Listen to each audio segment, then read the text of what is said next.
অভিনন্দন এবং কৃতজ্ঞতা। আপনারা প্রচন্ড গরমের মধ্যেও আজকে এসে উপস্থিত হয়েছেন। সমস্ত ভারতবর্ষব্যাপী এই অনুষ্ঠান চলছে, আপনারা সকলেই জানেন। এখন স্বাগত বক্তব্য রাখার জন্য অনুরোধ করব। উপস্থিত রয়েছেন তেলিয়ামুড়া কৃষি তত্ত্বাবধায়ক শ্রদ্ধেয় রিতেশ দেব মহোদয়। বিকশিত কৃষি সংকল্প অভিযান গত 29 থেকে আমাদের সারা ত্রিপুরা রাজ্যের মধ্যে এই অভিযানটা চালু হয়েছিল। আজকে 11 তারিখ, আগামী 12 তারিখ পর্যন্ত চলবে।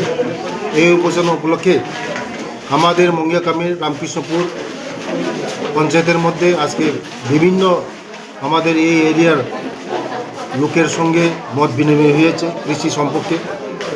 আমার সঙ্গে আছে স্টেটের আমার কৃষি কল্যাণ সেক্রেটারি ম্যাডাম, আর আমার বৈজ্ঞানিকরা আছে কেবিকের, আর বিভিন্ন আমার অফিসারগণ আছে।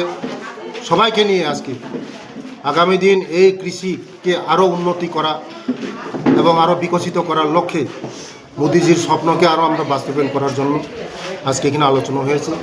আগামী দিন আমার এই কৃষি যে আমাদের কৃষিকে আরও স্বয়ংসম্পূর্ণ করে তোলা এবং আরও উন্নতি ধরনের কৃষি কাজ এই পাহাড়গঞ্জের মধ্যে পাহাড়ের মধ্যে করা, এই লক্ষ্যে আজকে এখানে মিটিং হয়েছে।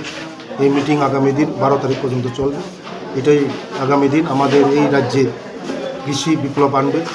কারণ কৃষক আজকে বৈজ্ঞানিকরা যেভাবে রিসার্চ করছে, দ্বিগুণ ফলন দিচ্ছে, আজকে আমাদের এই ত্রিপুরা রাজ্যেও এটা ফল পাচ্ছে আমরা। নমস্কার।